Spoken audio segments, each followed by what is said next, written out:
Boa tarde a todos. É um prazer participar desse evento organizado pela BSSP, Pensar Contabilidade. Agradeço ao meu amigo Caio Takano pelo convite. O tema que me foi designado envolve o ágio na Lei 12973 de 2014, os aspectos fiscais e contábeis. Em razão da limitação do tempo, que é relativamente curto, não será possível cobrir todas as controvérsias que surgem na análise dessa interação entre o direito tributário e a contabilidade, mas eu vou tentar focar aqui nas principais divergências que ocorrem nas etapas de reconhecimento, mensuração e aproveitamento do ágio de rentabilidade futura. Em relação aos pontos que não forem abordados aqui, eu recomendo a leitura do meu livro, Ágio na Lei 12973 de 2014, no qual eu enfrento todas as controvérsias que surgem na análise desse tema. Então, para começar aqui com um exemplo bem simples, para a gente entender a natureza jurídica do ágio, tanto sob o ponto de vista do direito positivo e também sob o enfoque da contabilidade, imagine-se que a empresa A adquire 100% das ações emitidas pela empresa C pelo valor de 1 bilhão. Então, nesse caso, nós teríamos um custo de aquisição de 1 bilhão de reais, um investimento avaliado na empresa C, o patrimônio líquido da empresa C avaliado a valor justo no valor de 600 milhões de reais, e nós teríamos um sobrevalor de 400 mil reais. O ágio é justamente essa parcela do custo de aquisição que excede ao valor do patrimônio líquido da sociedade investida avaliado a valor justo. Então, a natureza jurídica dessa parcela, sob o enfoque do direito tributário, é de custo de aquisição de investimento. E, sob o enfoque da contabilidade, é a parcela da contraprestação que não pode ser atribuída a itens patrimoniais específicos. Então, ela decorre daquela sinergia que o conjunto organizado de bens é capaz de gerar e que você não consegue alocar a itens patrimoniais específicos.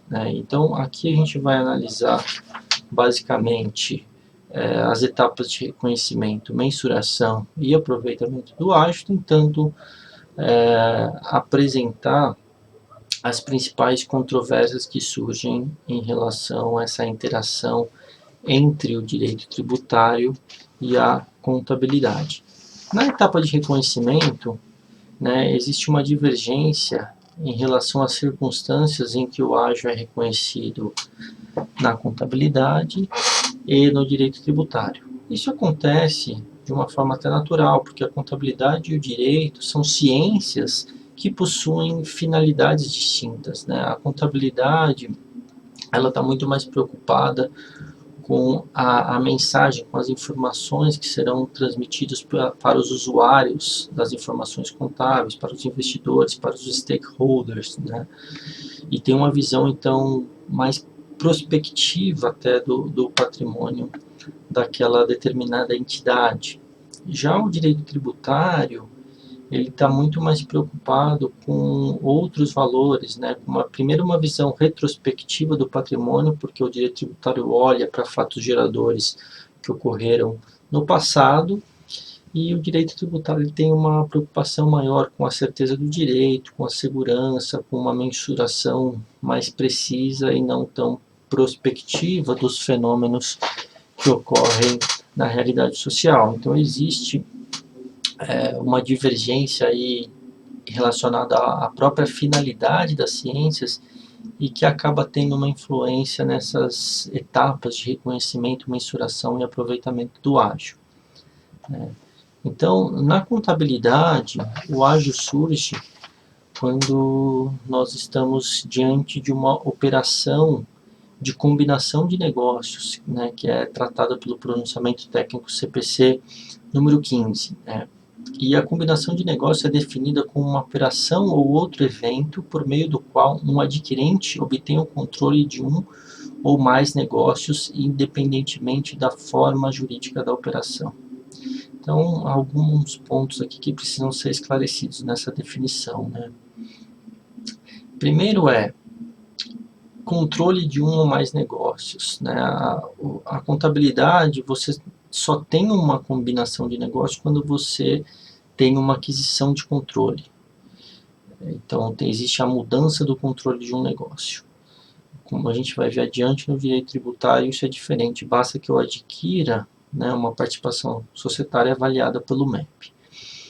O conceito de negócio também é amplo, né? O negócio não é necessariamente uma participação societária, não é necessariamente cotas ou ações de uma sociedade. Eu posso adquirir uma unidade de negócios, um estabelecimento, um conjunto de ativos empresariais que em conjunto formem um negócio, e isso pode gerar, sob o ponto de vista contábil, o reconhecimento de ágio. Isso está relacionado um pouco com a visão da contabilidade, né? Aqui nessa parte final que eles mencionam, independente da forma jurídica, está relacionado ao fato de que na contabilidade existe aquela ideia de prevalência da substância econômica sobre a forma jurídica. O termo forma jurídica aqui é utilizado de uma forma meio equivocada, deveria ser substância econômica sobre a natureza jurídica, né? Porque forma jurídica é o instrumento, né? Por exemplo, forma jurídica, escritura pública para transferência de bens imóveis, e não está relacionado diretamente à natureza jurídica. Então aqui seria uma prevalência da substância econômica sobre a natureza jurídica da operação. Então isso está relacionado ao próprio conceito de entidade, né, na contabilidade, que não necessariamente coincide com o conceito de entidade jurídica. Ele pode ser mais amplo ou mais restrito que o conceito de entidade jurídica, a depender das circunstâncias. Aqui, quando a contabilidade fala também em adquirente, né, há situações em que o adquirente contábil também diverge do adquirente jurídico, né, porque justamente pelo fato de que a contabilidade ela não se vincula à natureza jurídica da operação, essa definição do adquirente vai levar em consideração diversos fatores, inclusive econômicos, né, como o porte da empresa, faturamento, lucratividade, quem são os membros do conselho de administração, por exemplo, da entidade que prevaleceu na combinação de negócios, enfim. Então aqui esse adquirente também é um conceito que na contabilidade ele eventualmente pode divergir do conceito de adquirente jurídico. Então, primeiro nessa parte de combinação de negócios, a gente já pode ver que existem duas divergências, né? Primeiro que, sob o enfoque contábil, eu preciso da aquisição de controle, e segundo, que o conceito de negócio é diferente de participação societária no sentido jurídico. E daí é importante pontuar que foi editada a interpretação técnica CPC 09, que estendeu, né, o âmbito do pronunciamento técnico CPC 15 para as entidades coligadas e os empreendimentos controlados em conjunto. Então, de certa forma, essa interpretação técnica, ela relativizou o requisito de mudança de controle, porque no investimento em coligado ou empreendimento controlado em conjunto, não necessariamente há uma mudança de controle, mas você também pode aplicar o CPC 15. Isso foi feito, de certa forma, para compatibilizar o pronunciamento técnico CPC 15 com o artigo 258 da Lei das SAs, né, que ele exige esse desdobramento do custo de aquisição para qualquer investimento avaliado pelo método de equivalência patrimonial e que inclui as coligadas, os empreendimentos controlados em conjuntos e as sociedades sujeitas a controle comum. Seguindo aqui agora para a parte do direito tributário, né, o reconhecimento do ágio no direito tributário, a gente vê que o artigo 20 do Decreto-Lei 1598, de 77, prevê que o contribuinte que avaliar o investimento pelo valor de patrimônio líquido deverá, por ocasião da aquisição da participação societária, desdobrar o custo de aquisição em valor do patrimônio líquido na época da aquisição, mais ou menos valia de ativos, e ágio por rentabilidade futura ou goodwill. Então, no caso do direito tributário, qualquer aquisição de participação societária avaliada pelo MEP está sujeita ao desdobramento do custo de aquisição e, consequentemente, à apuração do ágio. E aqui, quando a legislação faz referência ao investimento avaliado pelo patrimônio líquido, ela está absorvendo, né, o conceito que está no artigo 248 da Lei das SAs, e que por isso que foi editada, então, a interpretação técnica CPC 09. Essa divergência no escopo das regras contábeis e fiscais acaba fazendo com que, muitas vezes, as empresas, na condição de contribuintes, tenham um incentivo para transformar as aquisições de ativo em uma aquisição de participação societária. Porque se fosse uma simples aquisição de ativo, sob o enfoque da contabilidade, você teria o reconhecimento do ágio, mas sob o enfoque do direito tributário, não.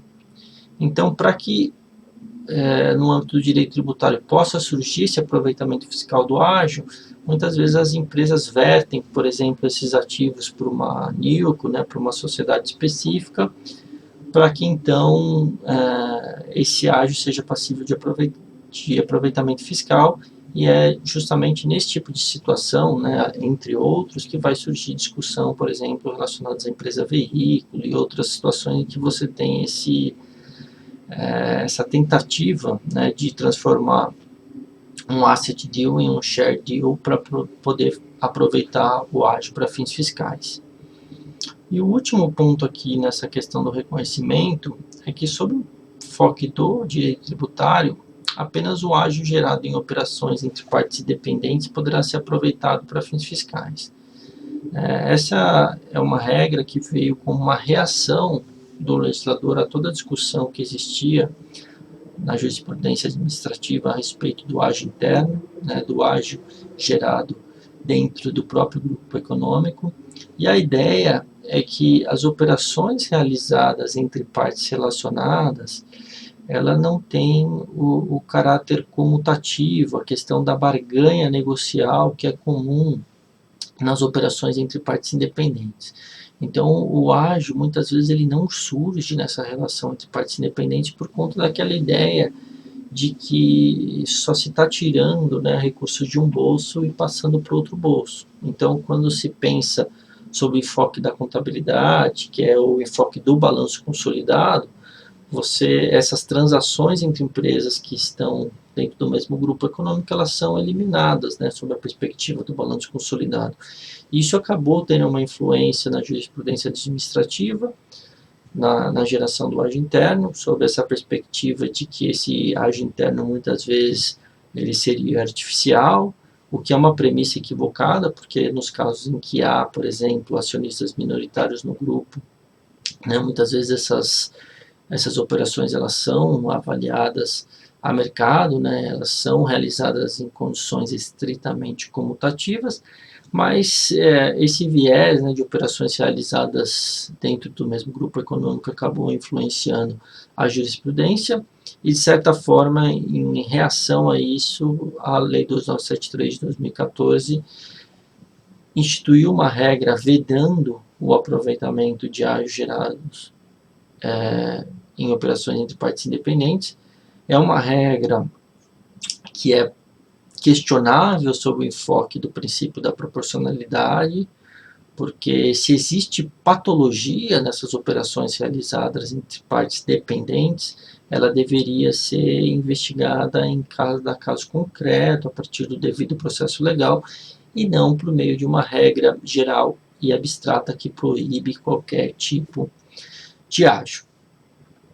Mas, então, resumindo o que a gente tem aqui nessa relação entre o ágio contábil e o ágio fiscal, a contabilidade pode reconhecer o ágio em qualquer aquisição de negócio, então, por exemplo, uma aquisição de ativos, como eu mencionei, ou de um estabelecimento, mas exige, como regra geral, a aquisição de um controle, salvo em relação àquela relativização que foi feita pela interpretação técnica CPC 09.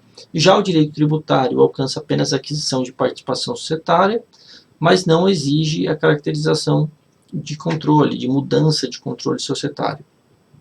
A contabilidade não menciona as demais sociedades integrantes do mesmo grupo econômico, né? Então ela tem um escopo um pouquinho mais reduzido do que o artigo 258 da Lei das SAs, e o direito tributário alcança as sociedades integrantes do mesmo grupo econômico, ainda que não sejam coligadas, por conta daquela remissão que o artigo 20 do Decreto-Lei 1598/77 faz ao artigo 258 da Lei das SAs. É o que a gente chama de uma remissão por absorção. Então, em relação, seguindo adiante aqui, em relação à mensuração, né, como regra geral, aqui o direito tributário ele absorveu a mensuração contábil. Então, a mensuração contábil, aquela avaliação que é feita para fins contábeis, ela serve como ponto de partida para o reconhecimento da mais-valia de ativos líquidos e do ágio de rentabilidade futura para fins fiscais.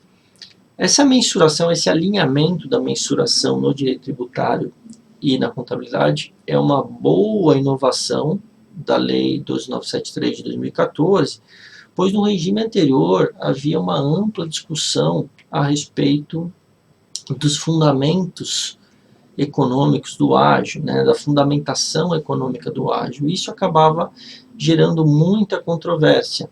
Então agora na nova lei fica claro que o ágio acaba tendo uma conotação residual, e com isso se evita parte das controvérsias que existiam sob a égide do regime anterior, né? Então, na contabilidade, né, o ágio é a parcela do custo de aquisição ou da contraprestação transferida que excede o valor justo dos ativos identificáveis. Então, é aquela capacidade de geração de lucro que não pode ser atribuída a um item patrimonial específico. Daí se falar, inclusive, em sinergia, aquela sinergia que é obtida com a exploração conjunta dos bens, né, que compõem determinado patrimônio empresarial. Então, fatia de mercado, qualidade de administração, capacidade mercadológica, reputação da empresa, fidelidade do cliente.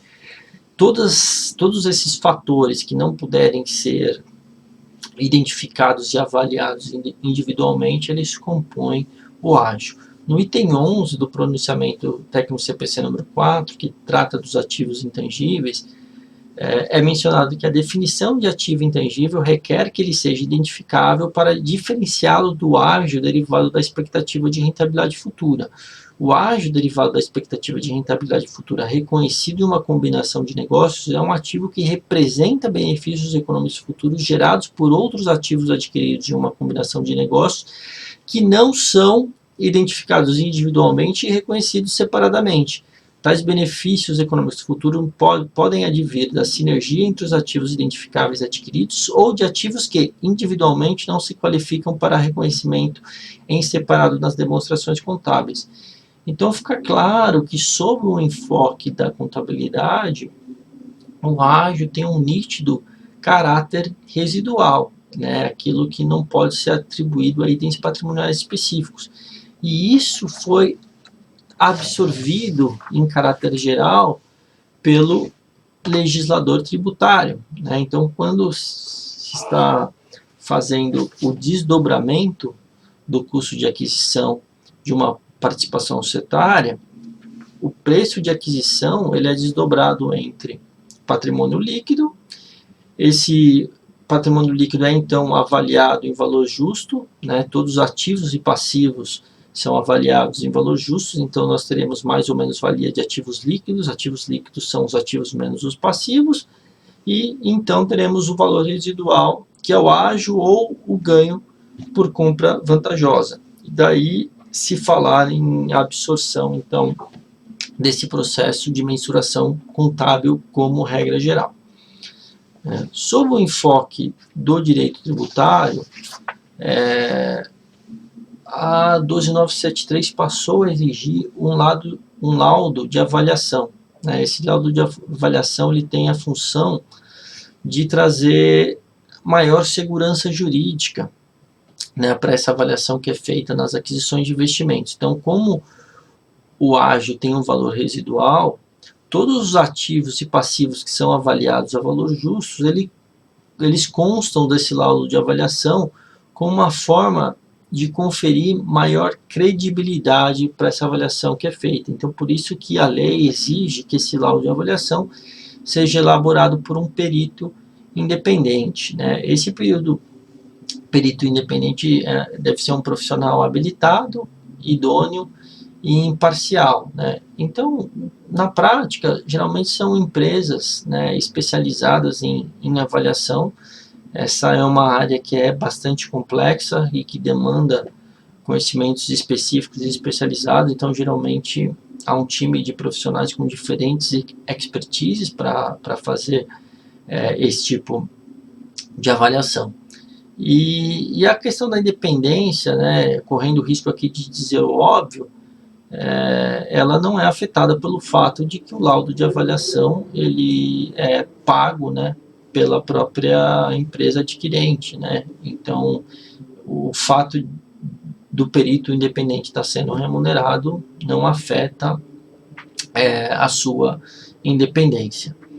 Esse laudo de avaliação ele deverá ser protocolado integralmente perante a Receita Federal do Brasil ou ter o seu sumário registrado em cartório de títulos e documentos até o 13º dia útil do mês subsequente da aquisição ou participação societária. Na prática, a maioria das empresas está preferindo protocolar o laudo de avaliação perante a Receita Federal do Brasil, para que informações relacionadas ao seu negócio, informações que podem ser essenciais do ponto de vista de competição no mercado, não estejam disponíveis no cartório de registro de títulos e documentos, né? Então, por isso, algumas empresas têm preferido protocolar o inteiro teor perante a Receita Federal. Esse prazo de 13 meses, né, até o último dia útil do 13º mês subsequente, ele não é aleatório, porque, de acordo com o pronunciamento técnico CPC número 15, o período de mensuração de uma combinação de negócios é de 12 meses. Então, durante esses 12 meses, é possível que essa avaliação inicial ela sofra alterações.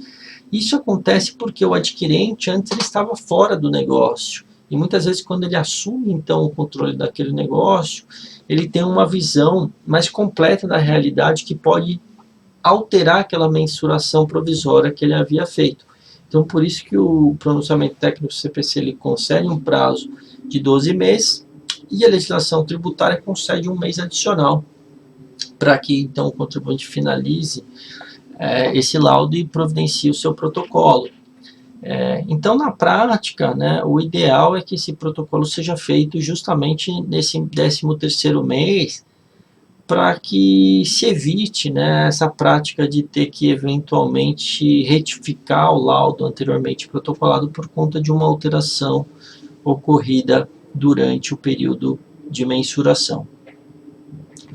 Outro aspecto importante do laudo, e é uma inovação também da Lei 2973 de 2014, é que ele só pode ser questionado pelas autoridades fiscais caso seus dados contenham vícios ou incorreções de caráter relevante. Essa é uma importante inovação porque ela acaba trazendo uma maior segurança jurídica para os contribuintes. Os dados seriam quaisquer informações ou representações de fatos que estão contidas no laudo. O vício ou defeito, esses termos não estão definidos na legislação tributária, mas em caráter geral se entende que o vício é uma imperfeição relevante que se torne escuso, suspeito ou inconfiável. Então, o vício está relacionado à má-fé, aquela informação que é inserida no laudo de avaliação por má-fé com o objetivo de deturpar aquela informação que ali consta. Já a incorreção está relacionada a inobservâncias de critérios técnicos contábeis adequados, a imperícia profissional ou a inexatidões materiais, ou seja, pode ser aquele simples erro, de um número, de um dado, por exemplo, uma taxa que foi informada no laudo de avaliação e que não está correta, uma inexatidão material, ou pode ser uma situação mais relacionada a critérios técnicos contábeis. Então, por exemplo, o reconhecimento da força de trabalho como um ativo independente, contrariando as orientações contábeis, né?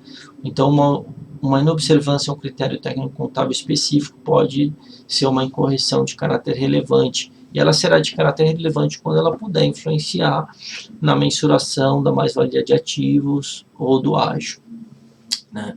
O que é importante dessa previsão normativa na 2973 é o fato de que a autoridade fiscal não pode realizar um juízo de valor sobre o subjetivismo responsável do contador, ou seja, ela não pode substituir o critério que foi adotado pelo contador pela sua própria percepção daquela atividade que é exercida pela pessoa jurídica, da sua própria percepção a respeito da avaliação que foi realizada. Esse aspecto é muito importante porque a contabilidade baseada no padrão IFRS, ela tem um caráter ou uma base mais principiológica, né? Ela traz uma ampla margem de liberdade para o contador para decidir, em conjunto com a administração da companhia, o papel que é exercido por determinados ativos, a relevância que ele tem naquela determinada atividade empresarial, o prazo em que ele poderá ser utilizado e que ele gerará benefícios econômicos futuros. E tudo isso vai ter um papel fundamental nessa questão da avaliação.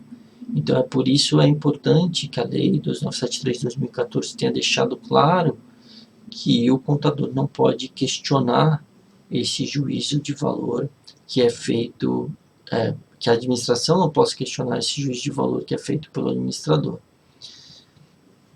E por fim, né, uma observação importante é que esse ônus da prova, né, o ônus de questionar o laudo de avaliação é do fisco. Não seria possível a autoridade fiscal simplesmente dizer que não aceita o laudo de avaliação e com isso tentar inverter o ônus da prova com base na presunção de legitimidade dos atos administrativos e que alcança os autos de infração lavrados, né, pela fiscalização. Então aqui o devido processo legal ele exige que essa desconsideração do laudo ela seja devidamente fundamentada e que o ônus probatório é do fisco, ou seja, ele tem que apresentar prova clara e convincente da existência de vício ou incorreção de caráter relevante nos dados que constam do laudo de avaliação apresentado pelo perito independente. Então essa é uma inovação muito importante da nova lei. E por fim, a IN 1700 de 2017, ela lista os requisitos formais desse laudo de avaliação. E seguindo adiante aqui para o último ponto, né, o aproveitamento fiscal do ágio, né. Existe também uma divergência aqui entre a contabilidade e o direito tributário, porque sobre o enfoque da contabilidade,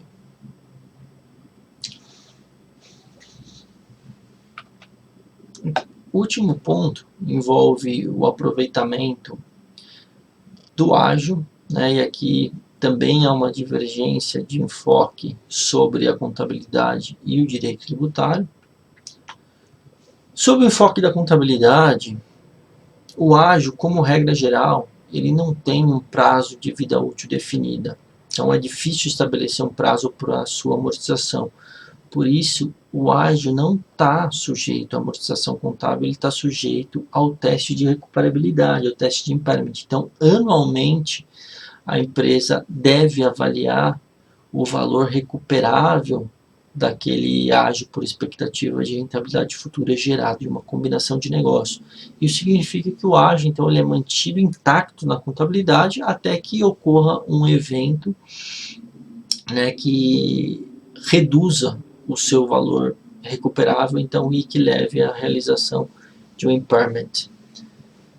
Já sob o enfoque do direito tributário, há uma grande divergência de tratamento, porque, de acordo com o artigo 20 da Lei 12.973 de 2014, com o artigo 22 da mesma lei, né, então eu vou começar com o artigo 20, que trata da mais-valia de ativos, e o artigo 22 trata do próprio ágio. Né.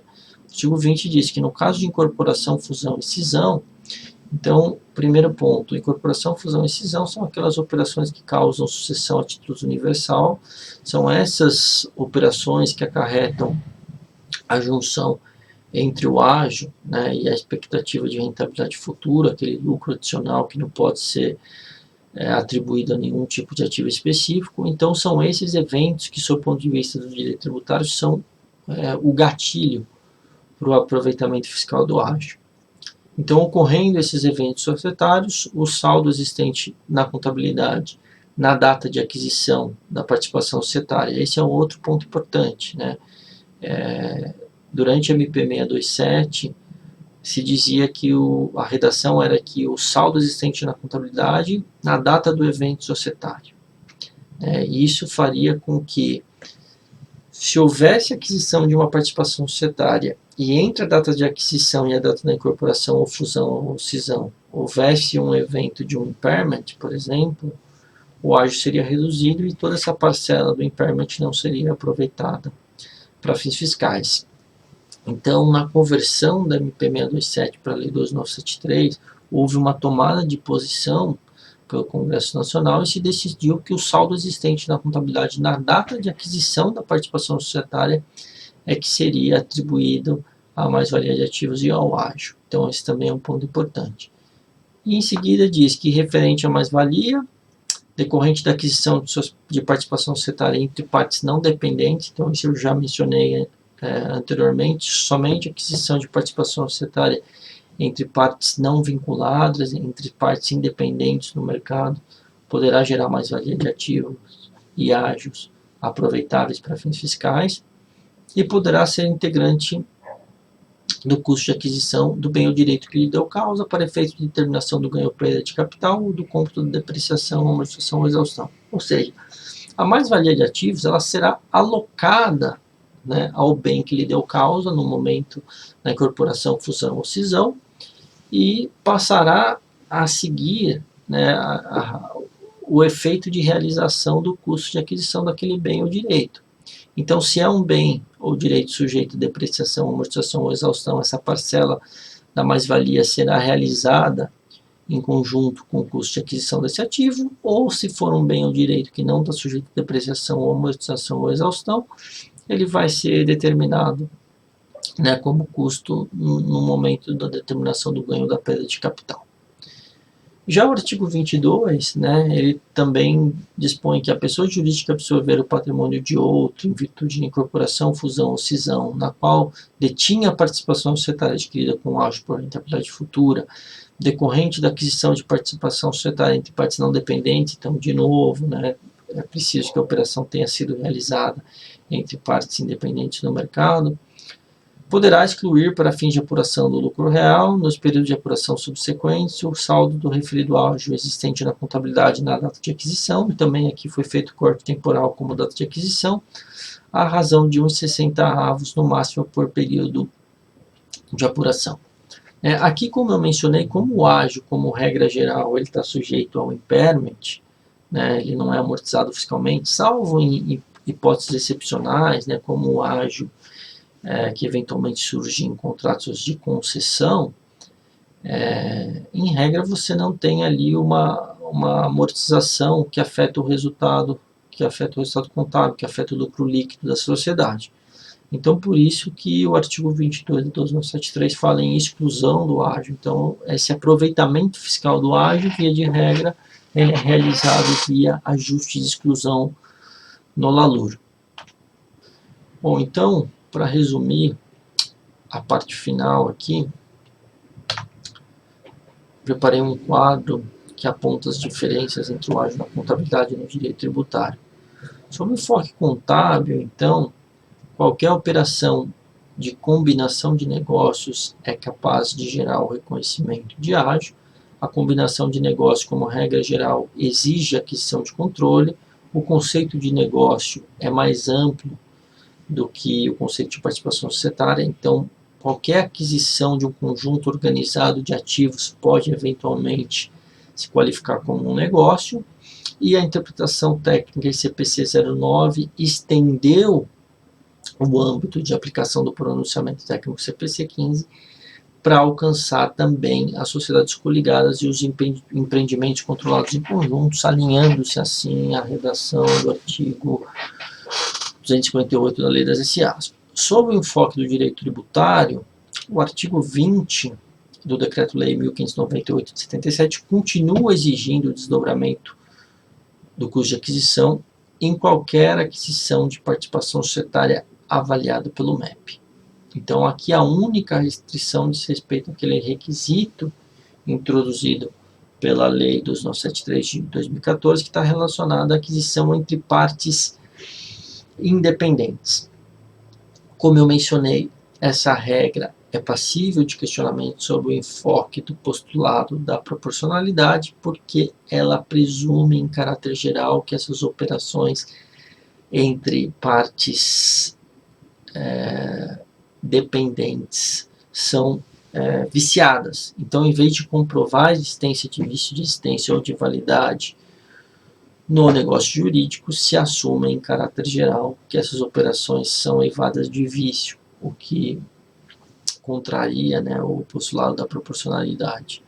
Na etapa de mensuração, sob enfoque contábil, a diferença entre o custo de aquisição do investimento e o valor justo dos ativos líquidos da sociedade é qualificado como ágio, então toda essa parcela residual é ágio ou goodwill. E sob o enfoque do direito tributário, essa mensuração foi, de certa forma, absorvida pelo legislador. Então, o legislador,